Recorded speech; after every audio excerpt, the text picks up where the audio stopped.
Tuhan. Firman Tuhan pun kebutuhan primer manusia. Kira-kira kalau kita bahasakan seperti itu. Rick Warren mengatakannya. Kita nggak bisa hidup tanpa firman Tuhan. Dan kita tidak bisa berubah, kita tidak bisa diubahkan tanpa firman Tuhan. Nah, diubahkan dalam kebenaran ini mau mengatakan bahwa kita berubah dengan tolok ukur firman Tuhan. Firman Tuhan tolok ukurnya. Segala sesuatu, bagaimana sesuatu dikatakan berubah gitu ya. Berubah itu kan kalau misalnya dari sebelumnya seperti apa menjadi seperti apa gitu ya. Berbeda, ada perbedaan yang kita temukan. Itu berubah. Gitu ya. Mangga kita taruh berhari-hari dari yang matang gitu ya, lama-lama jadi busuk, berubah gitu ya. Kelihatan bentuknya, kelihatan rasanya, kelihatan baunya begitu ya. Nah, begitupun kita sebagai orang yang berubah itu seperti apa? Kita tidak lagi sama dengan semula, kita berbeda, tapi berbedanya itu diukur berdasarkan firman Tuhan. Firman Tuhan ngomong apa, kita melihatnya dari seperti itu. Apakah kita sudah berubah apa belum? Firman Tuhan jadi tolak ukurnya. Nah, untuk bisa diubahkan lewat firman Tuhan, Bapak Ibu, kita harus hidup di dalam firman Tuhan. Benar ya? Kita nggak bisa bilang kita mau berubah, tapi kita nggak mau hidup di dalam firman Tuhan. Itu omong kosong, nggak bisa. Dan untuk bisa hidup dalam firman Tuhan, mau nggak mau kita harus menerimanya. Kita harus terima firman Tuhan. Bagaimana caranya kita mau diubahkan oleh firman Tuhan, tapi kita nggak mau menerima kebenaran firman Tuhan. Nah, nanti kerumitannya kita akan bahas lebih dalam gitu ya. Kalau Bapak Ibu baca, ada tiga keharusan yang dikatakan oleh Warren untuk supaya kita diubah oleh kebenaran. Yang pertama, kalau saya mau diubah oleh kebenaran, saya harus menerima otoritas firman Tuhan. Apa maksudnya menerima otoritas? Gitu ya. Kalau di dalam negara gitu ya, otoritasnya ada di pemerintahan begitu ya. Pemerintah memerintahkan apa, kita melaksanakan itu, mereka tandanya punya otoritas dan kita menerima otoritasnya. Gitu ya. Atau kita kerja di sebuah perusahaan atau di kantor atau dimanapun gitu ya, kita punya atasan kita minta, kita harus seperti ini, kita ngikut. Karena apa? Karena ada otoritas. Begitupun firman Tuhan di dalam hidup kita. Kita menjadikan firman Tuhan sebagai acuan hidup kita. Gitu ya. Menerima otoritas firman Tuhan itu kita menerima bahwa firman Tuhan itu acuan hidup kita. Kita mungkin belum mengerti betul firman Tuhan gitu ya. Ini pertanyaan yang kritis juga gitu. Bagaimana saya bisa menerima otoritas firman Tuhan kalau saya belum ngerti firman Tuhan? Kalau saya belum paham betul gitu ya. Saya bisa baca Alkitab. Saya bisa membaca ini, tapi saya selalu butuh sesuatu dari apa ya? Misalnya entah penjelasan pendeta atau dari buku-buku renungan, buku-buku rohani, buku-buku teologi gitu ya, untuk memahami firman Tuhannya tuh seperti ini. Gitu ya. Bagaimana caranya saya belum mengerti betul gitu. Tapi sikap menerima otoritas firman Tuhan ini diawali dengan kesediaan mau belajar dan mau dibentuk. Itu langkah awal untuk menerima otoritas firman Tuhan. Kita mungkin nggak ngerti gitu ya firman Tuhan, tapi kalau kita awalnya mau belajar, mau dibentuk, maka itu sikap dari bahwa kita sudah menerima otoritas firman Tuhan. Kita menerima firman Tuhan itu. Lalu yang kedua, saya menerima otoritas firman Tuhan. Yang kedua, saya harus menerima kebenaran firman Tuhan. Nah, bedanya apa yang pertama? Kalau yang pertama kan dibilang, oh iya, firman Tuhan ini acuan hidup saya. Saya terima ini sebagai acuan hidup saya. Apa yang dikatakan firman Tuhan, itu saya pegang. Kalau ini menerima kebenaran, mau mengatakan sesuatu bahwa kalau kita sudah mau menjadikan firman Tuhan sebagai acuan hidup kita, maka kita harus mau juga menghidupinya. Rick Warren mengatakan ada tahapan dalam proses ini, ada 5 begitu ya. Kita mau menerima dengan terbuka bahwa kalau ada firman Tuhan kita nggak langsung tolak gitu ya. Wah ini firman Tuhan nggak benar, saya nggak bisa, nggak, tahan dulu. Ini firman Tuhan, kita dengarkan dulu, kita terima dulu. Pertama kita menerimanya dulu. Lalu yang kedua membaca. Jadi kita menyiapkan sikap terbuka dalam diri kita, lalu kita membaca firman Tuhan dalam Alkitab, Lalu yang ketiga kita pelajari, lalu yang keempat kita mengingat, dan yang kelima kita merenungkannya. Sederhana ya. Jadi menerima dengan terbuka, membaca, pelajari, mengingat, dan merenungkannya. Merenungkannya ini kita coba merefleksikan. Saya ini sudah melakukannya apa belum? Apa yang selama ini menjadi hambatan bagi saya untuk melakukannya, dan seterusnya. Itu merenungkan gitu ya. Jadi yang pertama menerima dengan terbuka, membaca firman Tuhan, mempelajari ini termasuk di dalamnya ya lewat persekutuan wilayah kita ini ya. Kita mengetahui firman Tuhan, kita pelajari bersama. Entah itu lewat kalau bahasanya persekutuan pemuda, atau ya mungkin kayaknya sih ini sudah ada kayak komsel, kelompok kecil begitu ya. Atau mungkin kalau dalam lingkup jemaat pasti ada PA wilayah gitu ya. Kita pelajari bersama maksudnya apa. Lalu kita ingat baik-baik gitu ya. Lalu setelah itu kita merenungkannya. Nah, itu adalah serangkaian proses dari menerima kebenaran firman Tuhan. Lalu yang ketiga dikatakan saya harus melakukan prinsip-prinsip firman Tuhan. Apa maksudnya melakukan prinsip-prinsip firman Tuhan? Menjadi pelaku firman. Sederhana. Ini langkah yang krusial karena yang tadi kita membaca, kita menyiapkan diri untuk mendengarkan, sekarang kita harus menerapkannya di dalam kehidupan setiap hari. Entah itu kita mikir kita biasa nggak ya melakukan ini, atau ternyata kita tidak biasa. Entah itu enak atau tidak enak, entah suka atau tidak suka. Al-Quran mengatakan, saya harus melakukan prinsip-prinsip firman Tuhan. Suka nggak suka, enak nggak enak, biasa atau nggak biasa, lakukan. Ini yang seringkali menjadi alasan kenapa banyak orang mundur dari proses diubahkan. Karena apa? Ragu, muncul keraguan dalam dirinya. Saya bisa nggak ya melakukan ini? Aduh kok rasanya kalau mau berubah menjadi lebih baik itu kok rasanya nggak enak ya? Kok prosesnya seperti ini ya? Kok banyak hal yang harus saya tinggalkan ya? Saya kan suka nongkrong ya, misalnya gaya hidup yang tidak benar begitu ya, saya harus tinggalkan ini. Lalu teman-teman saya seperti apa? Al-Quran katakan saya harus lakukan prinsip-prinsip firman Tuhan itu. Gitu ya. Nah, Bapak Ibu, saya mau menambahkan sedikit apa yang tidak ada di dalam buku ini. Pertanyaannya sederhana. Bapak Ibu bisa melihat 3 keharusan. Sebenarnya Al-Quran tidak meng-highlight ini bahwa ini 3 keharusan, enggak. Tetapi itu muncul gitu ya. Karena di dalam subbab-subbabnya saya harus menerima, saya harus melakukan. Harus gitu ya. Mengapa ada 3 harus ini? Karena momen kita diubahkan oleh kebenaran firman Tuhan hanya bisa dilakukan apabila kita sungguh-sungguh.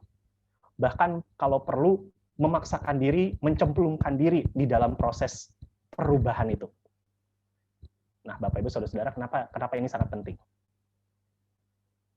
Karena panggilan untuk diubahkan oleh kebenaran ini melawan mentalitas momentum. Apa maksudnya mentalitas momentum? Saya seringkali dengar sharing dari orang begitu ya, ngomongnya seperti ini. Saya pengen banget berubah, saya pengen banget bertobat. Tapi, kenapa? Ada tapi apa ini? Tapi saya butuh sesuatu, sesuatu yang melegakan hati saya, sesuatu yang membuat saya tercerahkan, sesuatu yang membuat saya jadi semacam momentum, golden buzzer gitu ya, kalau dalam bahasa kompetisi gitu ya. Atau malah harus dapat zongnya dulu, harus dapat kena pukulannya dulu baru mau berubah. Nah, itu mentalitas momentum, tunggu momen. Atau di dalam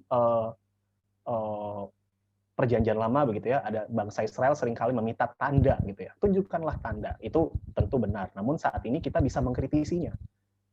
Apakah betul? Kalau kita mau diubahkan, kita harus nunggu tanda. Pertanyaannya. Apakah kita kalau mau berubah, kita mau sungguh-sungguh berubah, kita harus nunggu tanda dulu? Nih, berubah sekarang. Oke, berubah. Enggak. Lalu pertanyaannya juga bisa, tandanya yang mana? Kalau tandanya nggak datang-datang, kita berubah nggak gitu? Kita mau berubah nggak? Kita mau diubahkan nggak oleh firman Tuhan? Kalau tandanya nggak datang-datang gitu ya. Atau kalau tandanya tidak sesuai yang kita minta dari Tuhan, kita mau tetap diubahkan atau enggak? Gitu ya. Ini saya sharing sedikit saja. Waktu itu saya pernah melayani sudah masa pandemi, jadi melayani via online. Waktu itu kaum muda begitu ya, dan mereka cukup menarik gitu ya. Kalau misalnya kita kan biasanya bikin persekutuan di Zoom gitu ya, atau Google Meet gitu ya, media-media yang biasa, yang tertutup atau apa. Waktu itu bikinnya di live Instagram. Waduh, ini ngeri juga nih bikinnya di live Instagram, bisa pikir. Lalu setelah pelayanan itu, setelah persekutuan itu, ada seorang pemuda chat ke saya pribadi. Halo, Kak Theo, saya mau cerita nih, saya punya pergumulan. Oh iya, cerita, silakan, saya bilang. Ya, saya ini punya kecenderungan atau punya kebiasaan buruk yang pengen saya lepas sebenarnya. Oke. Ini kita terbuka saja ya Bapak Ibu. Oh, ini di-record ya. Waduh, nggak apa-apa ya. Ini pengalaman yang maksudnya ya saya juga nggak akan sebut orangnya, dan saya yakin Bapak Ibu juga nggak tahu orangnya siapa gitu. Ini jauh dari lingkungan GKI Nurdin gitu. Lalu dia bilang, saya ini ingin sekali lepas dari kebiasaan pornografi, katanya begitu. Saya ingin lepas dari pornografi. Oke, masalahnya apa? Saya pengen lepas tapi saya nggak bisa, katanya. Kenapa nggak bisa? Bawaannya keras sekali, susah sekali. Saya selalu tergiur, saya selalu pikiran saya gampang terbawa arus dan seterusnya. Saya udah sering dengar firman Tuhan, tapi nggak menolong saya. Saya udah sharing sama banyak orang, tapi nggak nolong juga. Udah sharing ke banyak orang, lalu dia sharing ke saya gitu. Saya juga pikir apa aja. Mungkin dia sharing ke saya kasih tahu sesuatu, nggak akan menolong juga gitu, saya pikir ya. Lalu saya memberikan sebuah respons atas pergumulannya ini. Lalu beberapa waktu kemudian dia responsnya biasa begitu ya. Dia tetap bilang ke saya udah coba, nggak bisa. Katanya seperti itu. Lalu ya percakapannya sudah selesai begitu ya. Beliau nggak ngabari saya lagi. Suatu ketika saya tanya kabarnya gimana, dia bilang baik. Lalu gimana terkait dengan kebiasaan itu? Masih belum, kata dia. Bapak Ibu tahu yang saya respons di awal ketika dia nanya, dia minta pendapat saya.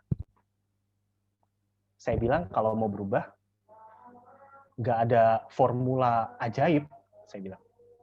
Berubah ya berubah, susah ya susah. Karena saya bilang ke sesama, ya saya bilang hajar aja. Kalau kita emang serius mau berubah, kalau kita emang niat mau berubah, ya kita akan berubah. Apapun halangannya, kita akan lewati. Apapun barrier-nya atau apapun yang menjadi pengganggu kita akan singkirkan itu. Karena apa? Kita mau berubah. Nah, ini yang saya mau coba soroti, melawan mentalitas momentum. Menunggu sesuatu yang memantik kita untuk, oh ya, oke, saya ambil langkah sekarang. Memangnya hidup kita yang sampai sekarang dipelihara oleh Tuhan ini bukan sebuah tanda, bukan sebuah momentum untuk kita berubah.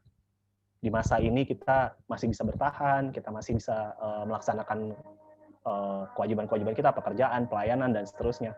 Bukankah itu tanda? Bukankah itu bentuk bahwa, oh iya, saya tidak pernah tidak dipanggil untuk berubah. Saya selalu dipanggil untuk berubah oleh Tuhan. Begitu ya Bapak Ibu Saudara-saudara ya. Mengapa Rick Warren mengatakan harus ya? Emang karena kita harus lakukan apapun gitu ya. Apapun yang menjadi persoalan ya lakukanlah. Itu nggak akan menjadi penghalang kalau kita sungguh-sungguh serius terhadap panggilan diubahkan oleh kebenaran firman Tuhan ini.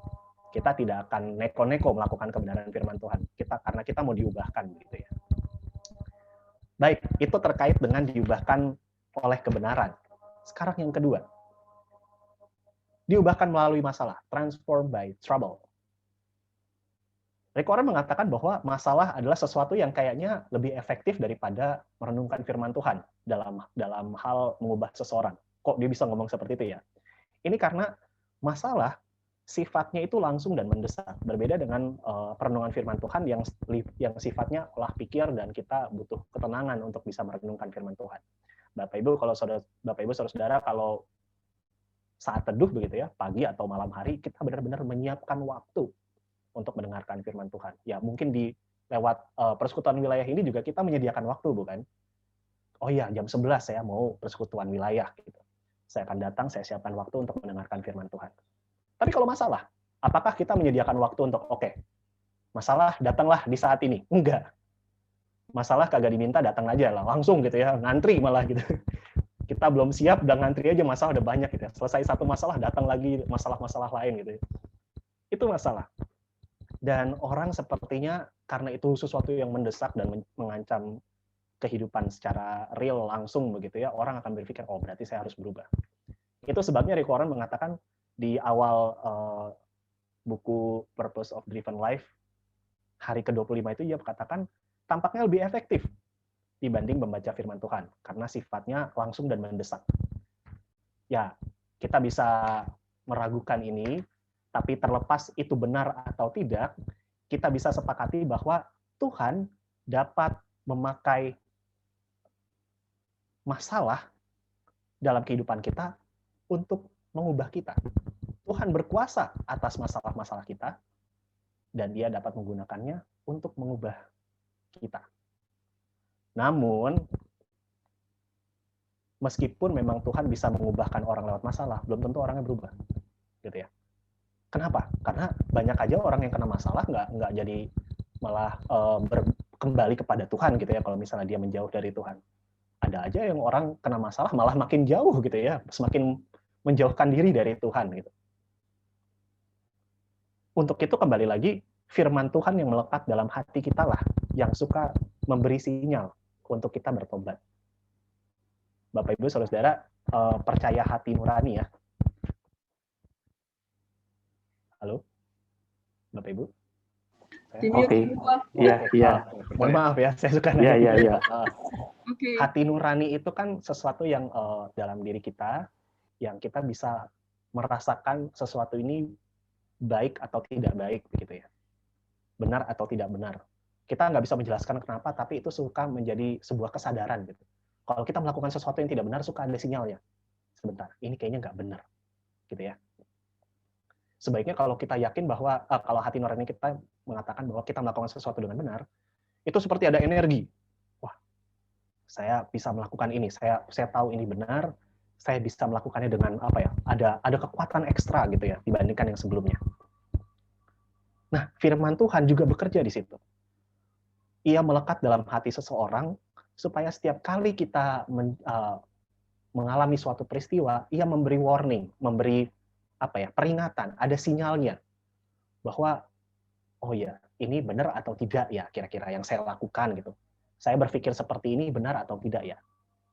Jadi balik lagi kalau misal ke awal, memang firman Tuhan hal yang paling pokok begitu ya. Orang belum tentu bisa berubah, bisa diubahkan melalui masalah kalau dia belum dekat dengan firman Tuhan, dia belum menerima firman Tuhan. Orang belum tentu bisa diubahkan melalui masalah kalau dia belum menerima firman Tuhan. Ada pernyataan menarik dari Rick Warren dalam buku ini yang saya rasa menyentuh saya gitu ya. Semoga juga kita tersentuh dengan pernyataan ini. Anda tidak akan pernah tahu bahwa Tuhanlah yang Anda perlukan sampai kita sadar bahwa hanya Dialah yang kita miliki.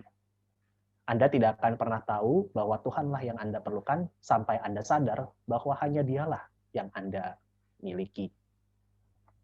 Ini cukup keras begitu ya. Rick Warren menegaskan bahwa kita memang punya segala sesuatu di dalam kehidupan kita. Tetapi semuanya itu dapat berlalu begitu saja gitu ya. Masalah bisa membawa itu semua, namun tidak bisa membawa Tuhan pergi dari kita. Kita nggak tahu bahwa kita punya Tuhan, dan Tuhanlah yang satu-satunya yang kita perlukan, sampai kita sadar kalau Tuhanlah satu-satunya yang kita punya. Kita nggak punya yang lain. Dalam sekali. Ini kuat sekali pesannya.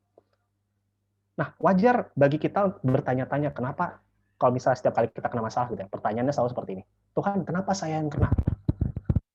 Kenapa nggak orang lain? Gitu ya. Apalagi ketika kita melihat diri kita, Tuhan, saya sudah melakukan segala sesuatunya sesuai dengan firman-Mu. Saya sudah memohon hikmat dari Tuhan ketika saya melakukan pekerjaan-pekerjaan, suatu pekerjaan atau apapun yang saya lakukan. Tapi kenapa masalah tetap datang pada saya? Nah, ini pertanyaan yang cukup kritis juga ya. Kalau Tuhan memang maha baik, Tuhan melindungi kita, tapi kenapa ada masalah di dalam kehidupan kita? Nah, Rick Warren langsung merujuk di dalam buku ini, Roma 8 ayat 28. Boleh dibacakan, Bu Sandra, boleh? Minta tolong saya minta tolong baca di ini, kelihatan ya? Iya. Roma 8 ayat 28.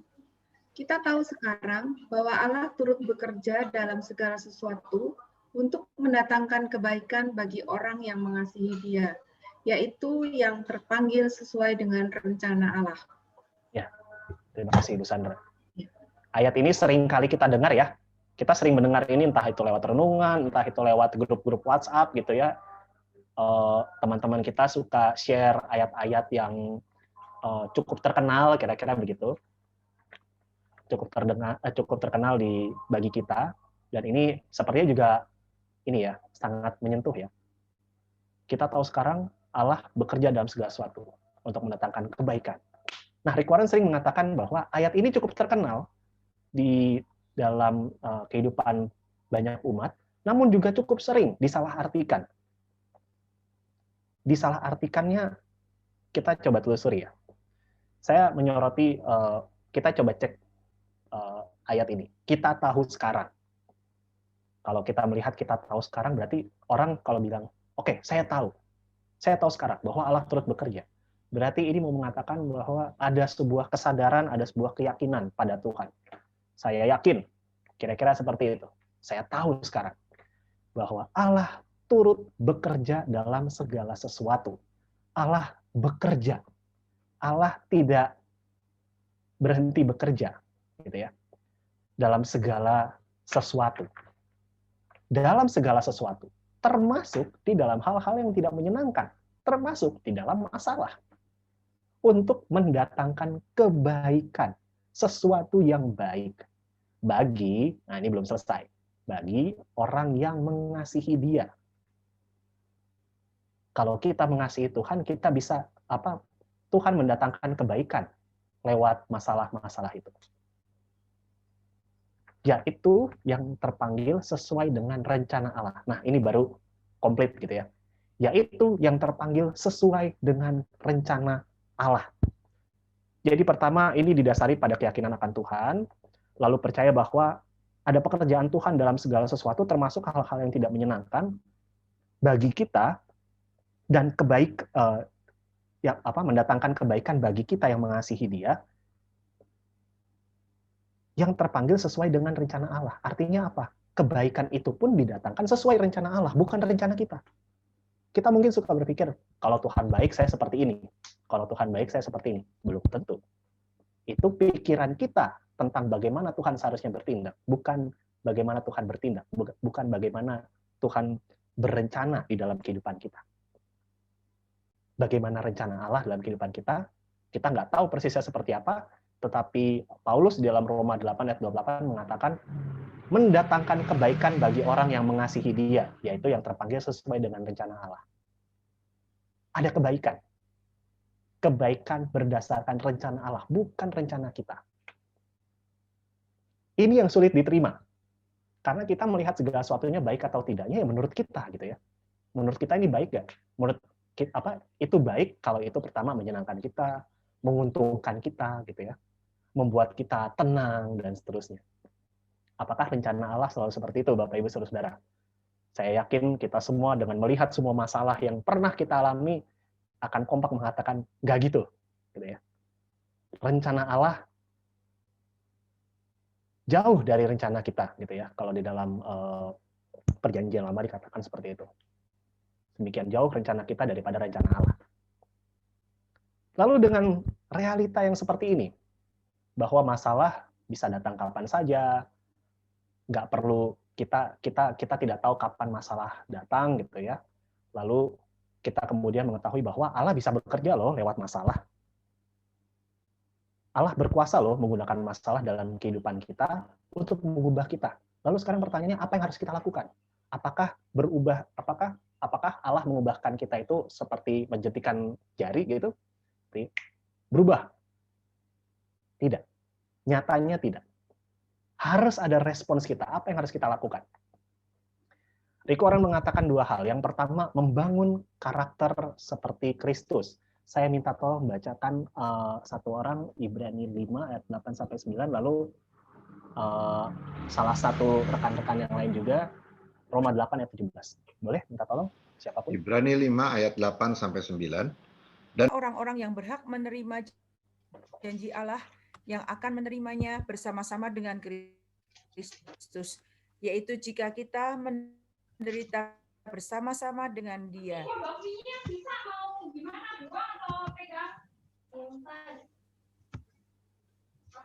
Simpan, keep.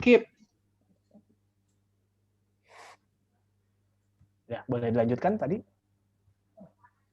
Ibu? Ya. Atau dibaca ulang boleh, Roma 8 ayat 17.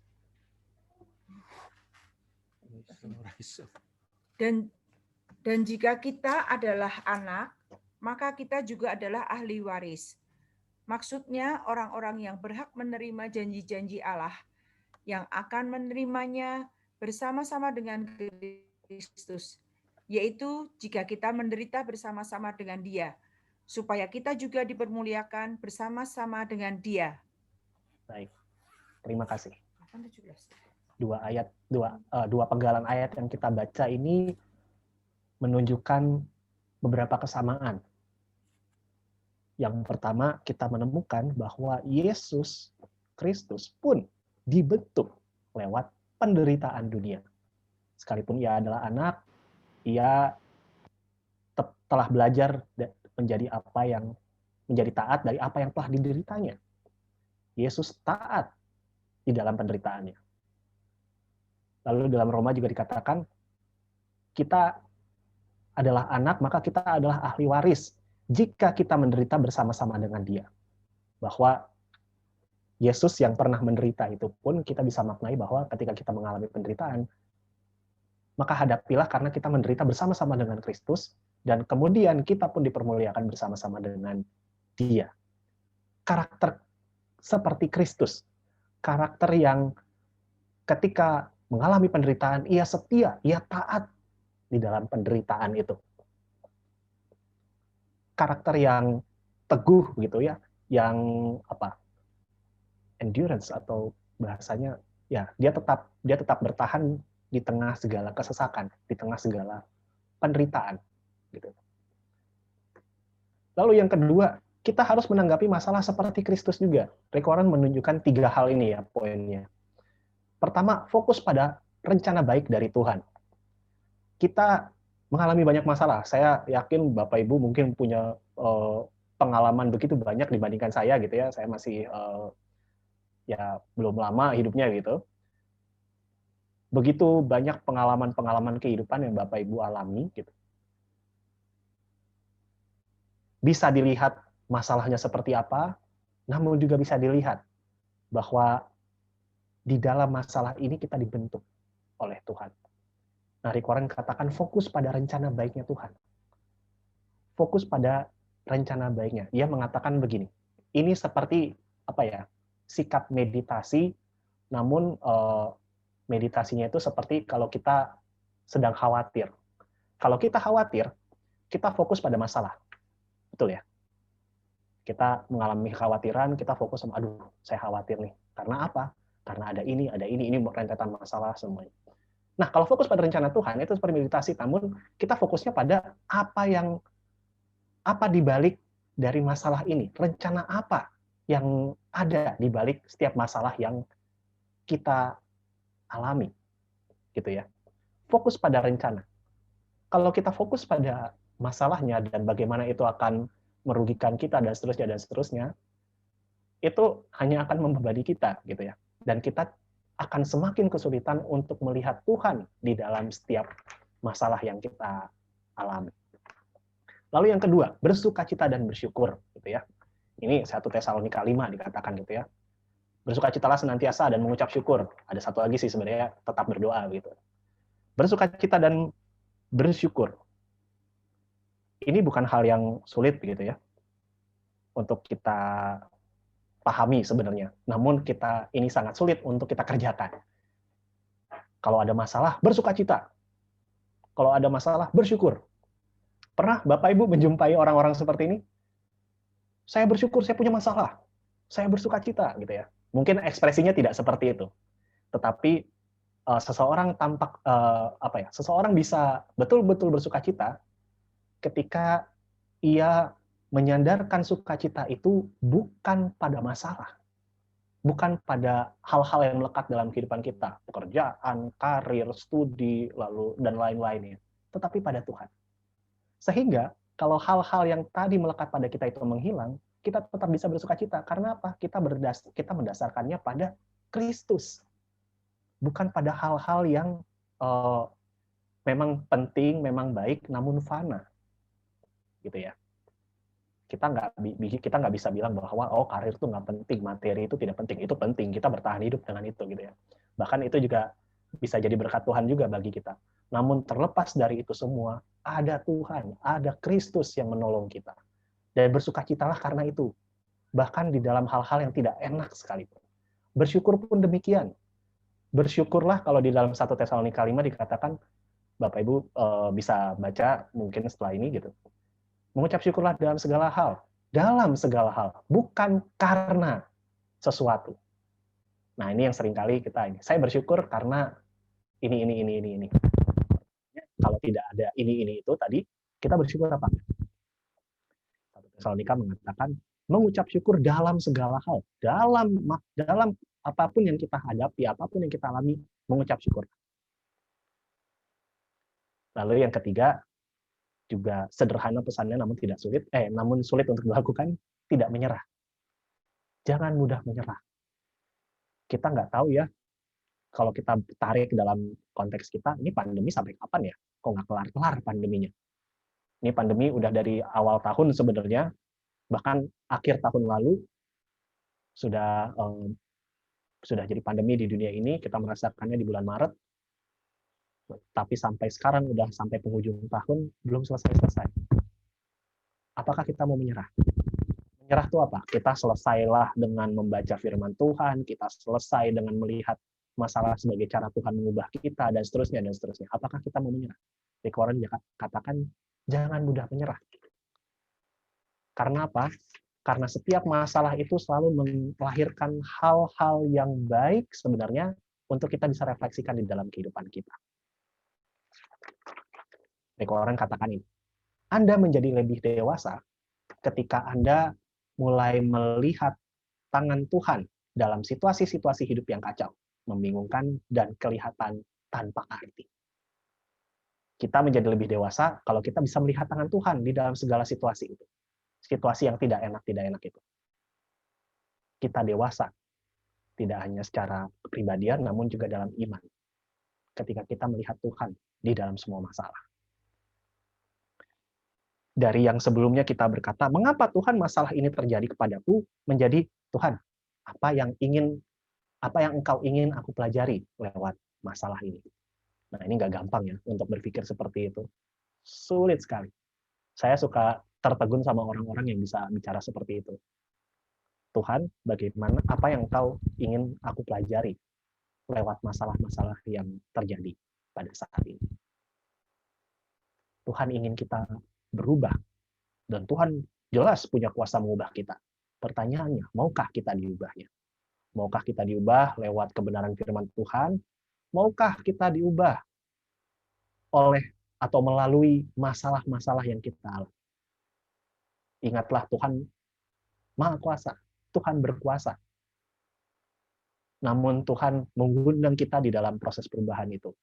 Ada sebuah proses yang tidak mudah, yang tidak sebentar. Pertanyaannya bagi kita, maukah kita diubahnya? Maukah kita menjadi serupa dengan Kristus supaya kita dimampukan untuk melakukan pekerjaan-pekerjaan baik di dalam kehidupan kita di dunia ini? Saya berhenti di sini, Bapak Ibu. Kita bisa diskusi ya. Kita bisa ngobrol banyak terkait dengan dua bagian buku tadi diubahkan oleh kebenaran firman Tuhan dan diubahkan lewat masalah. Boleh Bapak Ibu kita berbagi sesuatu gitu ya.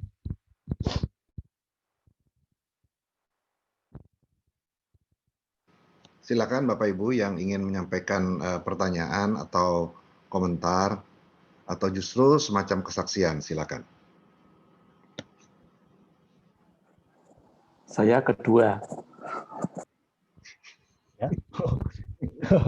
Yang pertamanya belum ada, Pak. Gimana, Pak?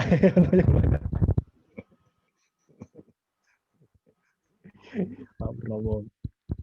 Ya, dicari yang pertama nih kalau begitu.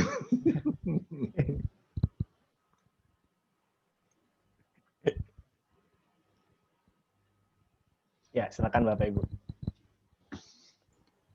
Yang kedua menjadi yang pertama aja. Ayo Pak, Ah, mari. Ya, oke. Terima kasih, Theo. Bagus sih. Cukup terstruktur, rapi cara penyampaiannya. Kalimatnya juga jelas. Tadi karena jelas, makanya pertanyaannya juga ini jelas. jadi gampang. Oh, oke. Tadi saya dengar ada prinsip-prinsip firman Tuhan. Berarti yang firman Tuhan itu kan kita bacanya salah satunya dari Alkitab. Ya. Berarti prinsip-prinsipnya. Berarti dari Alkitab itu kita ambil prinsip-prinsipnya. Berarti harus kita saring lagi. Itu jadi kita tidak menelan mentah-mentah firman Tuhan atau isi dari Alkitab. Karena kan banyak juga ini yang berkata, Alkitab berkata gini, undang-undang maupun apa, itu tidak sesuai. Yang sesuai adalah Alkitabnya berkata demikian. Ya. Meskipun hal itu bagi saya cukup berbahaya juga sih memang. Makanya saya sangat suka tadi ada kata-kata prinsip-prinsip. Berarti kita harus menyaring lagi. Itu bagaimana jawaban, bagaimana mengambil prinsip-prinsip itu. Yang kedua, mengenai perjanjian lama, itu apakah juga firman Tuhan atau firman Allah? Waktu SD saya sekarang umurnya 61, berarti SD sekitar 50 tahun yang lalu. Wah, baik Pak. Itu saya jadi ingat ada cerita mengenai pelajaran di SD. Saya juga SD Kristen di Jawa Tengah, di kota kecil. Itu ada pelajaran sejarah suci. Dan itu ceritanya Musa dan sebagainya ya, Musa, Raja Daud dan sebagainya. Nah, sejarah suci dan firman Tuhan ini bagaimana kaitannya? Itu aja sih, Theo. Terima kasih. Baik, Pak Purnomo. Terima kasih. Ini pertanyaannya high level ya. Pertanyaan bersayap juga nih. Terima kasih Pak Purnomo. Ini sangat baik sekali. Yang pertama tadi, saya langsung jawab dulu ya. Kita bisa diskusi juga. Tadi karena dikatakan prinsip poin ketiga ketika Rick Warren katakan kalau kita mau diubahkan oleh kebenaran firman Tuhan, kita harus hidup di dalamnya. Menerima otoritas, menerima kebenaran gitu ya. Dan ya proses-prosesnya banyak itu. Lalu yang terakhir menerapkan prinsip-prinsip firman Tuhan. Ya, terima kasih sudah menyoroti kata ini gitu ya. Prinsip. Artinya apa? Ada sebuah proses ketika kita membaca firman Tuhan, ada sebuah penalaran yang tadi Rick Warren katakan, saya harus menerima kebenaran firman-Nya. Di situ ada merenungkannya, ada mempelajarinya juga gitu ya. Jadi kita memang Alkitab yang kita miliki adalah firman Tuhan, itu betul. Artinya di dalam setiap tulisan di dalam Alkitab kita itu bisa kita pakai atau bisa menjadi cara bagi Allah untuk menyapa kita, firman Tuhan gitu ya. Kira-kira seperti itu. Tapi dikatakan prinsip-prinsip, artinya apa? Ada proses belajar. Kita nggak langsung buka Alkitab, baca, oke ini saya harus lakukan gitu ya. Saya sering kali sampai sekarang menemukan beberapa orang gitu ya. Ya saya bukan berarti bilang ini salah juga, namun ini yang tadi Pak Purnomo coba garis bawahi ya. Kalau ada masalah, oke, Tuhan katakanlah apa yang kau kehendaki dalam kehidupan saya. Jebret, Alkitab buka. Alkitabnya buka tuh langsung sekali seperti ini gitu ya. Terus cari ayat yang cocok kira-kira yang mana begitu. Ya, kita percaya bahwa Alkitab memang firman Tuhan gitu. Tetapi kita juga tidak bisa asal-asalan, seperti Pak Purnomo tadi garis bawahi. Artinya apa? Supaya kita nggak bisa asal-asalan, kita juga harus bertanggung jawab juga dalam mempelajari firman Tuhan itu. Apalagi tadi contohnya kayak misalnya asal comot-comot ayat begitu ya. Kayak misalnya, ini langsung kasih tahu ayatnya ini gitu. Tanpa ada proses kita mencoba mempelajarinya dulu gitu. Atau kita mencoba untuk bertanya kepada orang-orang yang mungkin paham, atau mungkin membaca bukunya gitu ya, membaca buku seperti buku Rick Warren ini kan penjelasannya kan jelas begitu ya. Seperti itu. Betul, saya setuju bahwa ada bahayanya juga untuk mengutip seperti firman Tuhan secara tidak bertanggung jawab seperti yang tadi Pak Purnomo katakan.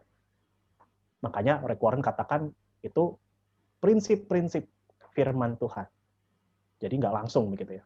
Nah, dapat prinsip-prinsipnya seperti apa ya lewat proses seperti ini pun adalah cara kita untuk menemukan prinsip-prinsip firman Tuhan. Begitu. Lalu yang kedua tadi tentang sejarah suci gitu ya. Apa bedanya? Sejarah suci itu kan bagaimana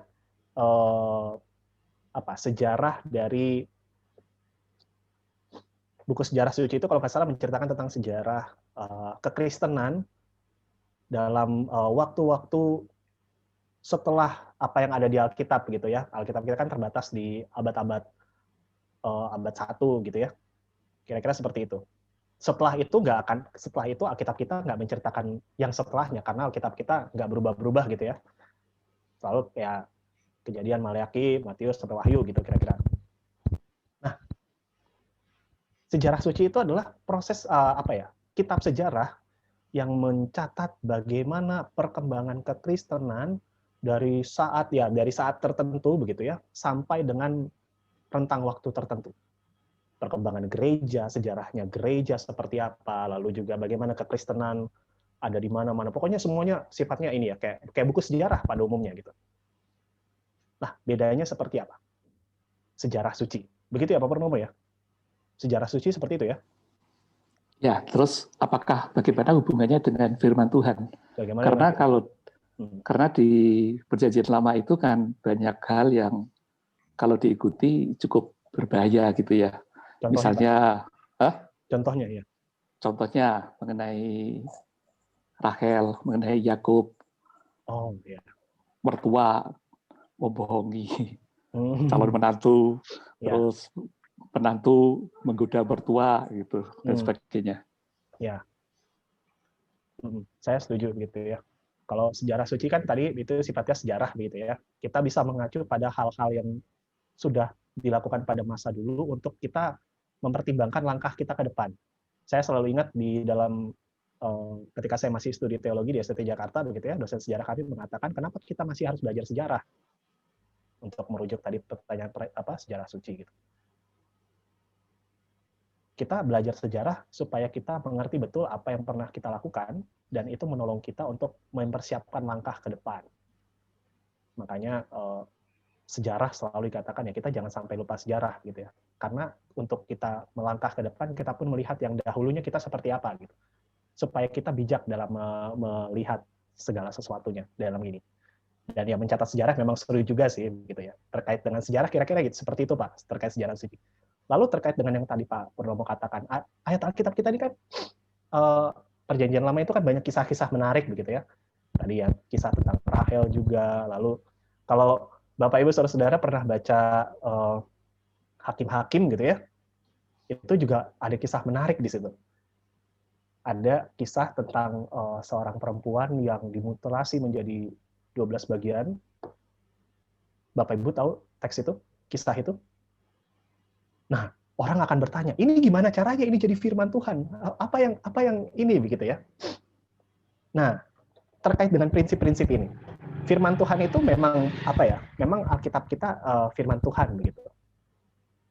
Tapi apa yang kita tarik dari firman Tuhan? Apakah kalau misal di Alkitab ditulis seperti ini, ada kisahnya seperti ini, maka berarti boleh karena di Alkitab tidak seperti itu? Enggak juga. Alkitab juga bisa berbicara firman Tuhan di dalam Alkitab juga bisa berbicara seperti ini. Kejadian yang mengerikan seperti ini ada.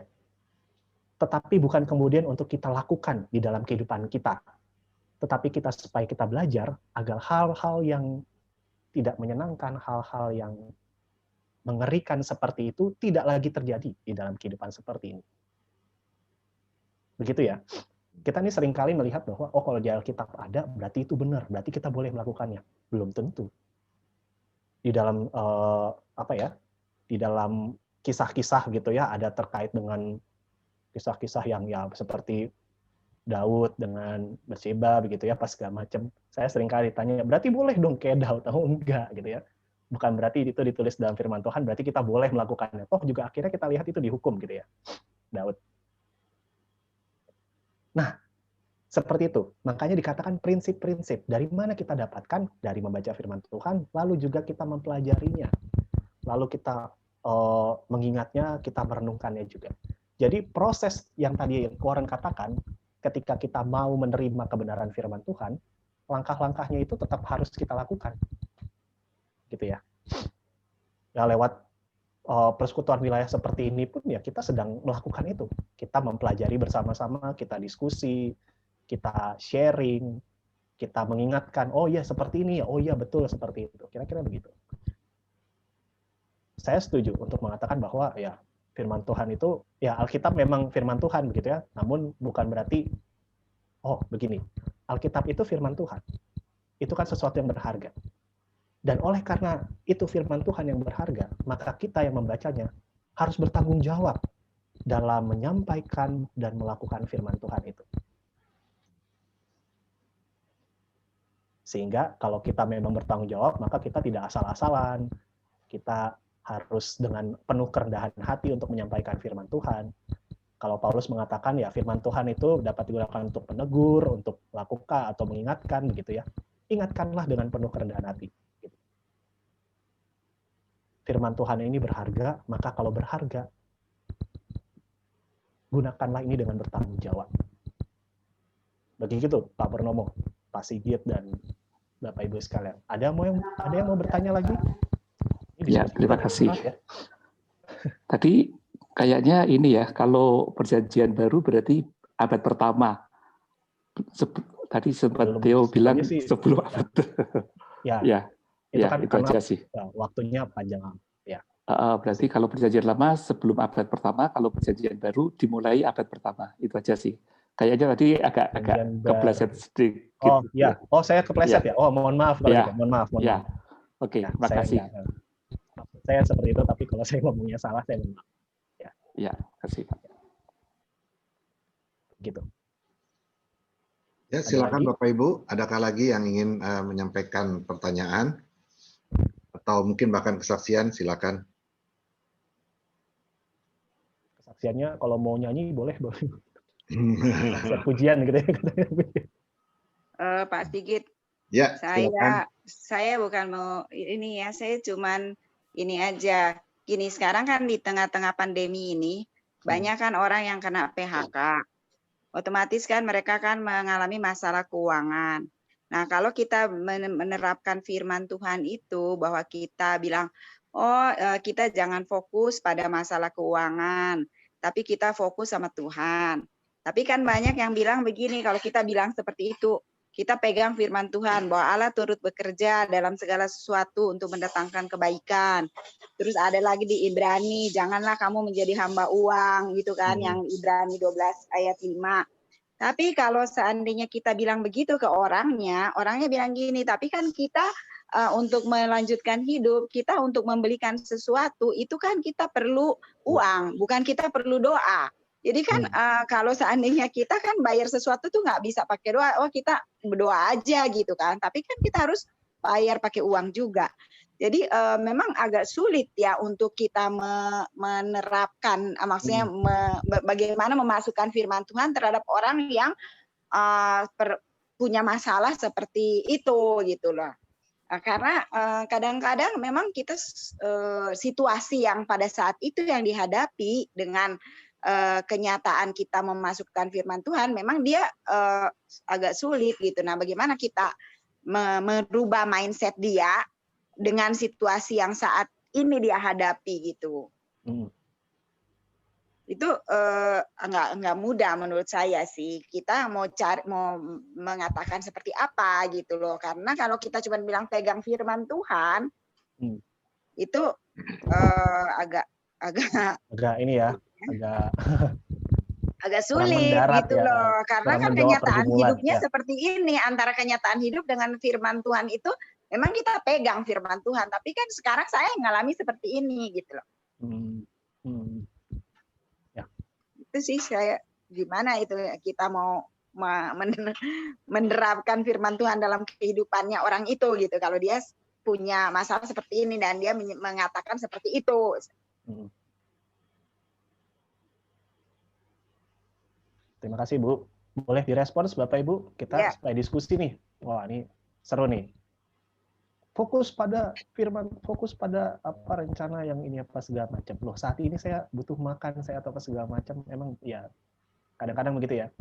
Iya. Nah ini gimana kira-kira kita menggumuli problem ini atau ya pernyataan ini. Baik sekali Bu, terima kasih ya Bu ya. Sama-sama Pak. Saya coba menjawab ya Pak. Oh silakan Bu. Baik. Saya coba menjawab ya Pak. Ya justru pada saat itulah firman yang masih harus kita berlakukan. Kalau yang di situ membutuhkan sesuatu, nah kesiagaan kita untuk merespon firman yang bisa menjawab kebutuhan yang sedang dibutuhkan oleh yang bersangkutan. Dia butuhnya uang, ya kita bisa dengan berbagai macam cara kan, bisa dikumpulkan, bisa berpartisipasi ataupun sharing lah. Yang dibutuhkan dia apa? Apakah pekerjaan, apakah itu dana, kalau memang sakit mungkin butuh pengobatan. Justru pada saat itu dipakailah kita menerjemahkan firman dalam perilaku yang nyata, yang bisa dirasakan, sehingga firman itu jadi hidup dan kita benar-benar menghidupi firman. Itu Pak jawaban saya. Terima kasih. Bu Mingke, terima kasih Bu. Saya izin tambahkan sedikit ya Bu Mingke ya. Kalau kita belajar dari Alkitab tentang janda di Sarfat. Janda di Sarfat itu juga sedang mengalami krisis yang luar biasa.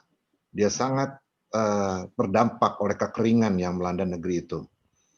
Nah, Elia datang justru minta untuk dibuatkan roti dari segenggam tepung yang dia punya dan sebuli-buli minyak yang sisanya cuma itu aja. Sebetulnya mereka rencananya mau makan setelah itu mati katanya, udah nggak ada lagi apa-apa. Jadi ini ironis, di tengah-tengah mereka kelaparan, tapi ada hamba Allah, ada abdi Allah yang datang meminta untuk dibuatkan roti. Dan indahnya Alkitab mencatat janda di Sarfat itu melakukan tepat seperti yang diminta oleh Elia. Jadi sulit memang ya saya membayangkan, tapi ketaatan terhadap apa yang Tuhan firmankan rasanya tidak bisa ditawar.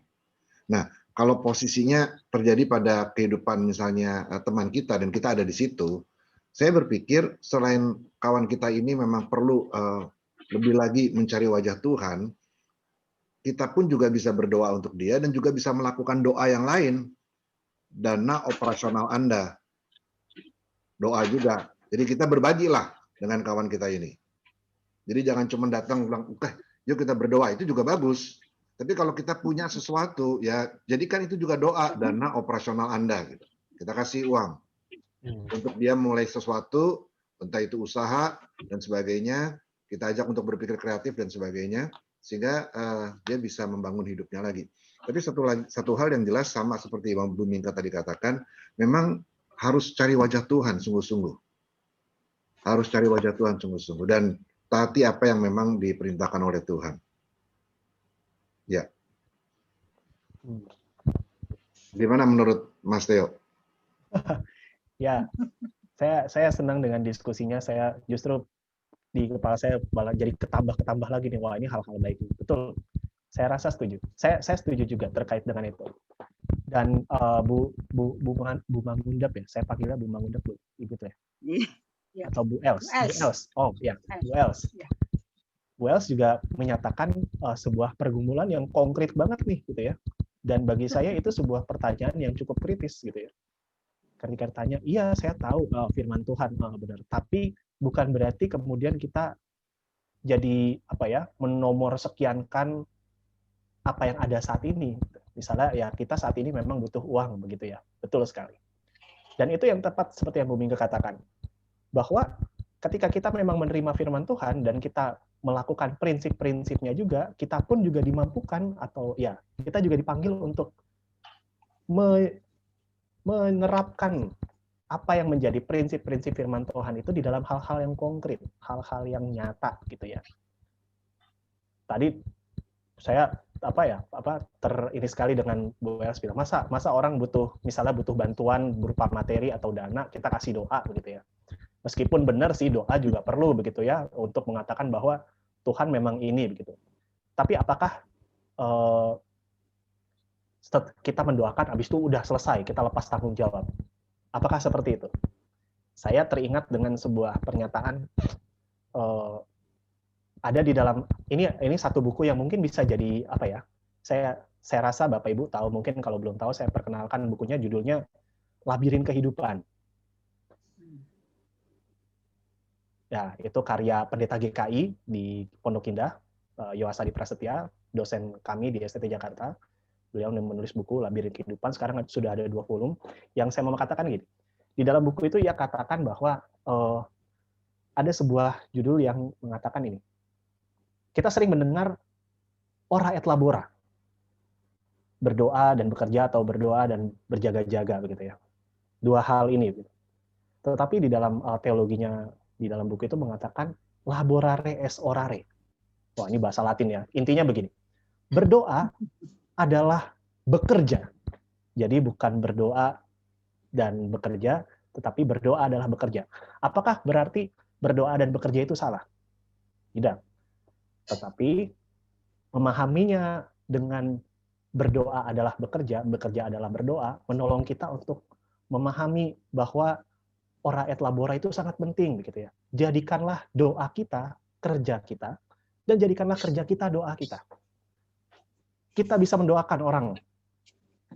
Namun bantuan atau bagaimana kita merespons orang yang membutuhkan bantuan itu juga bisa menjadi doa kita juga gitu ya. Itu laborare es orare. Ketika doa kita menjadi kerja kita dan kerja kita menjadi doa kita. Wah, ini menarik sekali.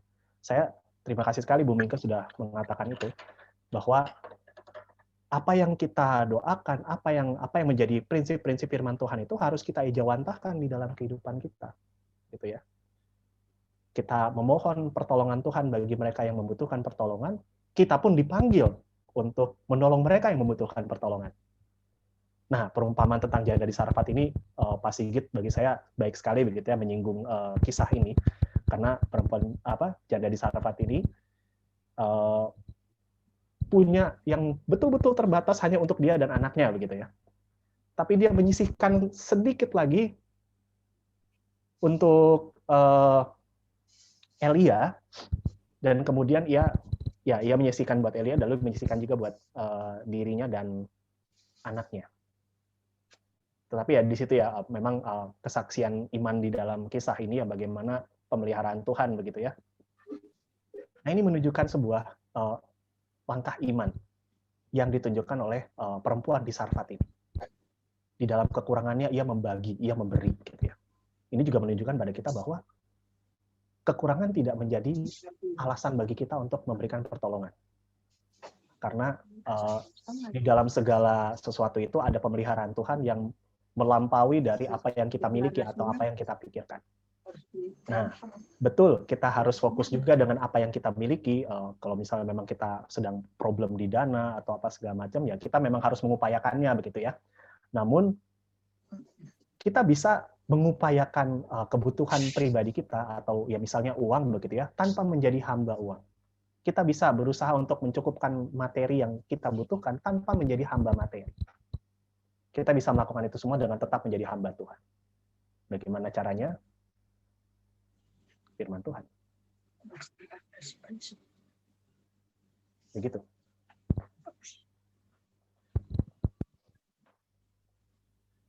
Ada lagi Bapak Ibu? Oke, satu lagi. Setelah ini kita selesai ya. Satu lagi boleh ya Mas Theo ya? Boleh pasti. Silakan yang ingin menyampaikan.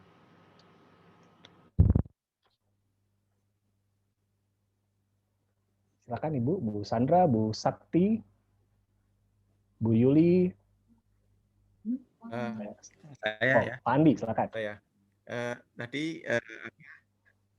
mengenai kesulitan antara tadi membayangkan antara berdoa dan kebutuhan ya.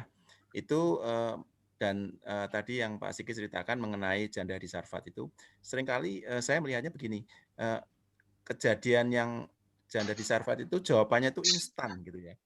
Jadi kadang-kadang kita kan sering mengalami banyak masalah juga, dan kadang-kadang kita juga kepengen tuh solusinya instan. Jadi seperti itu. Jadi kalau bisa ada kantong Doraemon, kita doa, tahu-tahu keluar duit, selesai lah kasih orang itu duit. Kita doakan, terus kita dapat duit, terus beres. Tapi seringkali yang kita hadapin bukan seperti itu. Kita mengalami masalah, kadang nyelesainya bisa bertahun-tahun juga, nggak selesai-selesai gitu. Tapi proses itu harus kita ikutin kan. Dan kadang-kadang karena ngelihat cerita Janda Sarfat, pengennya yang instan itu kita. Tapi kadang-kadang ini kok susah ya, nggak beres-beres. Nah, tapi dikatakan bahwa justru di dalam menolong masuk dalam masalah itu kita ikut tumbuh, kita ikut berkembang, kita ikut bisa jadi bagian. Nah, itulah proses itu. Nah, memang nggak enak sih, tapi kadang-kadang kepengennya instan kan. Nah, karena lama nggak beres-beres, kesel juga gitu. Tapi ya itulah yang harus dijalanin. Saya kira itu tambahan saya. Makasih. Terima kasih Pak Andi. Ya, saya nggak bisa menambahkan lagi karena sudah cukup itu Pak Andi, mantap. Iya, sebetulnya Alkitab juga memberikan contoh seperti yang Pak Andi tadi sampaikan ya. Tadi saya sempat singgung di depan tentang Yusuf misalnya. Yusuf itu setelah dibuang oleh saudara-saudaranya di sumur lalu dijual sebagai budak, butuh waktu belasan tahun untuk kemudian dia akhirnya menjadi orang nomor 2 di Mesir. Ya, sebelumnya difitnah, masuk penjara, ya. Perjalanannya panjang, dan kalau Yusuf pada waktu itu menyerah, selesai sudah. Tapi Yusuf tetap menguatkan kepercayaannya kepada Tuhan. Jadi betul sih Pak Andi, bahwa ada saatnya Tuhan menjawab instan, ada saatnya Tuhan menjawab lewat serangkaian proses supaya kita dibiarkan untuk tumbuh dewasa. Kira-kira masalah begitu jangan dipikir-pikir. Ya, betul Pak Sigit. Kita nggak tahu ya, dan mungkin kita bisa milih, kalau bisa kita bisa milih, kita juga pengennya ya masalah singkat gitu ya. Kita dapat sesuatu dari masalah itu, dan oh ya kita bertumbuh, kita menjadi dewasa. Tapi kan kita nggak bisa seperti, kehidupan tidak seperti itu. Bagaimana Tuhan bekerja tidak seperti itu. Kita nggak tahu. Nggak tahu. Betul. Tapi ya, dijalani. Bagaimana sikap kita. Betul Bu Bingka. Betul. Dijalani dan ya. Suara saya masuk. Ya, Bu Bingka mau menambahkan? Oh, di mute. Baik. Ya, itu sudah terakhir Pak Sigit dari Pak Andi, bagaimana? Di mute. Baik, kalau begitu bolehkah Bapak Ibu sekalian menyampaikan pokok doa syafaat supaya bisa didoakan oleh Mas Theo, dan setelah itu baru kita akan nyanyikan satu lagu dan kemudian baru didoa. Jadi kita kumpulkan dulu doa syafaatnya, lalu kemudian kita nyanyi satu lagu pujian, setelah itu doa syafaat sekaligus doa penutup oleh Mas Theo. Boleh Mas Theo ya? Oh ya, baik. Setelah doa tutup itu sudah selesai atau? Sudah selesai. Iya. Jadi kita kumpulkan dulu nih pokok doa syafaatnya, boleh dari Bapak Ibu sekalian, monggo. Ditulis atau diucapkan? Catat. Ya, boleh. Diucapkan boleh, di chat juga boleh, nanti dilihat sama Mas Theo. Ya, saya mau minta doa aja untuk Ibu Gembala kami yang sedang terganggu kesehatan matanya dan mau operasi katarak ya. Pendeta siapa ya? Pendeta Diana. Pendeta Diana. Pendeta Diana Mati. Ya. Itu aja sih kami menjadi beban doa. Operasi mata. Katarak ya. Iya. Terima kasih. Yang kedua, besok itu untuk pertama kalinya GKI Nurdin akan mengadakan live streaming. Mohon didukung doa supaya semua berjalan lancar, terutama jaringan internet, peralatan, semuanya. Terima kasih. Baik.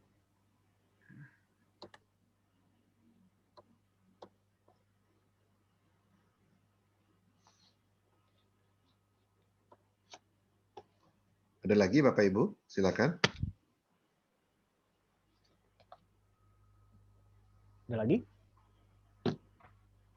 Baik, kalau tidak ada, kita bersama memuji Tuhan dari satu lagu pujian yang saya kira juga kita kenal dengan baik, sekaligus menguatkan iman percaya kita lewat lagu pujian ini. Kita nyatakan bahwa apapun yang terjadi dalam kehidupan kita percaya Tuhan yang memimpin kehidupan kita. Sepanjang jalan Tuhan pimpin.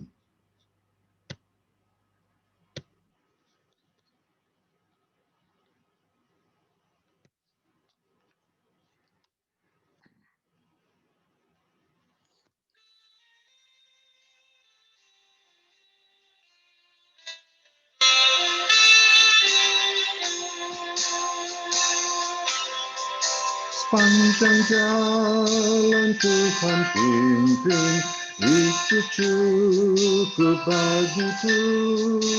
Rahmat-Nya selalu serta dan melindungi daku. Penghiburan dari surga, jika Tuhan sertaku. Karena tentulah semua diperbuatnya baik itu. Karena tentulah semua diperbuatnya baik itu.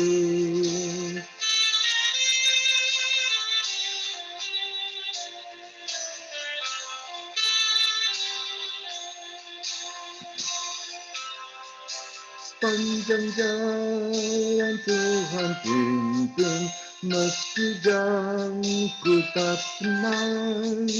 Diberi Ramadan dan hujan, roti hidup tak kurang. Meskipun rasa penat dan jiwa menanggung berat, dari batu memenangkan terbitlah kegirangan. Dari batu air memancar, terbitlah kegirangan.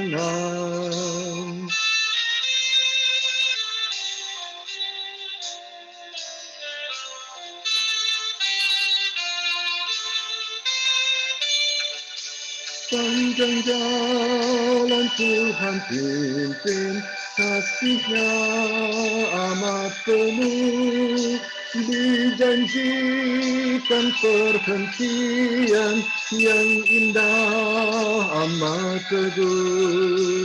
Bila Yesus Kristus datang, kemuliaan-Nya ku pandang.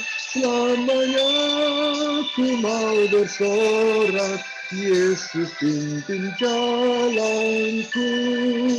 Selamanya ku mau bersorak, Yesus pimpin jalanku.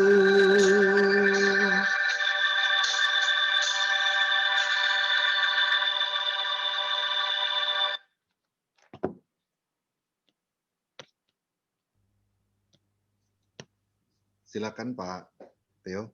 Baik. Mari Bapak Ibu, kita akan menutup persekutuan wilayah kita di dalam doa syafaat yang sekaligus doa tutup kita juga. Mari kita berdoa. Di dalam kegetiran yang kami alami Tuhan di dalam kehidupan ini, secara khusus di masa pandemi seperti ini, dengan begitu banyak pencobaan dan halangan yang kami alami, kami mau mengucap syukur. Karena di dalam masa-masa sulit ini, Tuhan menyapa kami lewat perenungan firman-Mu. Terima kasih Tuhan untuk kesempatan kali ini, kami umat-Mu boleh merenungkan firman Tuhan, boleh belajar firman Tuhan, dan boleh diteguhkan juga untuk memberi diri diubahkan oleh Tuhan melalui kebenaran firman-Mu dan juga melalui kehidupan kami, melalui masalah-masalah yang kami hadapi di dalam kehidupan ini. Terima kasih Tuhan untuk kebaikan-Mu. Terima kasih untuk cinta kasih-Mu yang kami rasakan pada saat ini. Kiranya kami dimampukan untuk mau bertekad, untuk mau diubahkan oleh Tuhan lewat kebenaran firman-Mu dan juga lewat kehidupan kami. Saat ini Tuhan, kami juga datang kepadamu memohon untuk pelayan Tuhan di GKI Nurdin, untuk Pendeta Diana, Ibu Diana di dalam kehidupannya. Saat ini kesehatan beliau terganggu Tuhan, dan dalam waktu dekat akan melaksanakan operasi mata, operasi katarak. Kami memohon rahmat Tuhan di dalam setiap proses pemulihan yang dijalani oleh Pendeta Diana. Biarlah kuasa Tuhan boleh dinyatakan. Kami memohon pemulihan dari Tuhan atas pendeta kami. Nah, di atas semuanya itu kami percaya Tuhanlah yang berkuasa dan Tuhanlah yang menyatakan kehendak-Nya. Kami percaya Tuhan menguatkan pendeta Diana di dalam proses yang ia jalani saat ini. Dan juga kami percaya Tuhan memampukan pendeta Diana untuk tetap melayani Tuhan dan menjalani kehidupan. Berkati pula keluarganya yang senantiasa mendukung dan turut merawat bersama-sama pada saat ini. Tuhan juga anugerahkan sukacita yang besar supaya mereka dapat tetap memelihara pengharapan di dalam Tuhan. Kami juga berdoa Tuhan untuk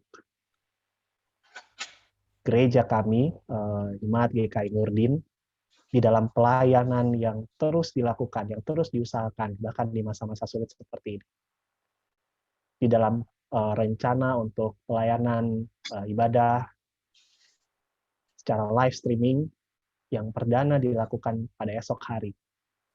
Kami percaya Tuhan, Engkau yang memampukan jemaat-Mu ini, setiap orang yang mengambil bagian di dalam pelayanan esok hari, juga semua peralatan dan semua kesiapan yang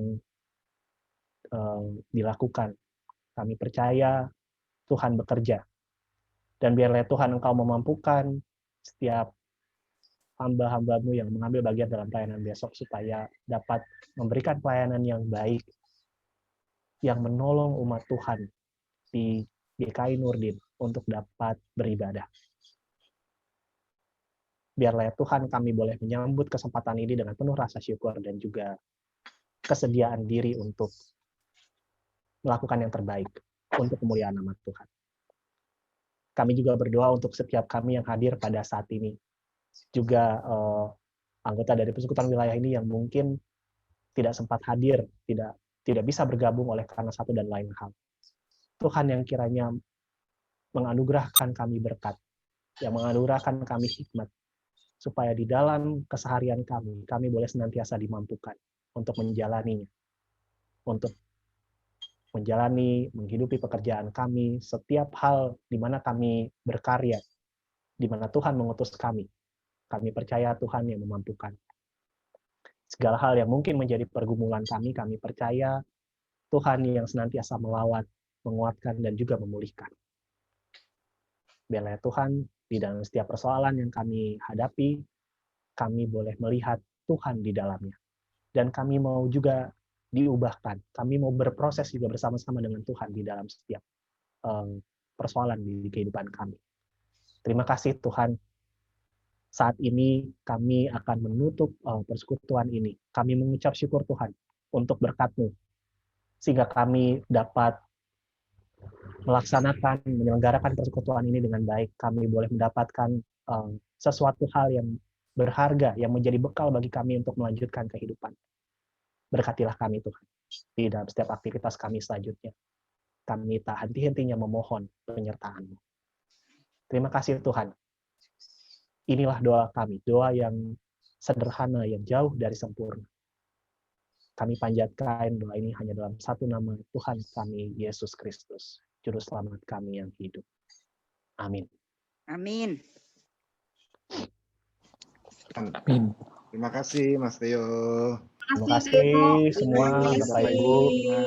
Terima kasih Kit semuanya. Terima kasih semuanya, Pak Sigit.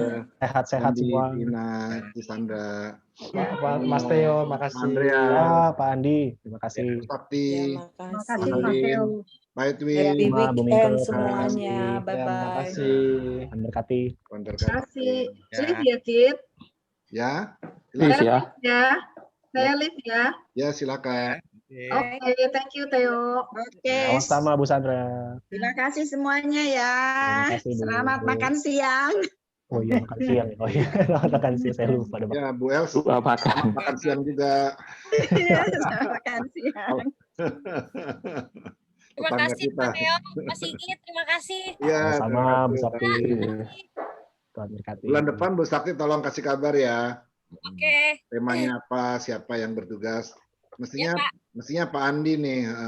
Oh iya, Lama nggak dikasih tugas ya. Kayaknya tiga hari ya. Oh, Git ya. tugasnya Bu Mingke dulu dong. Mestinya Bu Mingke dulu. Ya. Oh iya, bener ya Bu Mingke kan di ini ya, dialihkan ya hari ini. Kayaknya ada 3 bab deh, sekali yang ngabisin itu ya. Oke, saya leave dulu ya. Ya, terima kasih Bu Baik, Bu Els, terima kasih. Bye semuanya. Bye. Pak Teo. Bye-bye. Terima kasih, Pandi. Pak Andi, ntar malam jangan lupa ya kita. Ya, Bu Els. Oke. Ya, oke. Oke.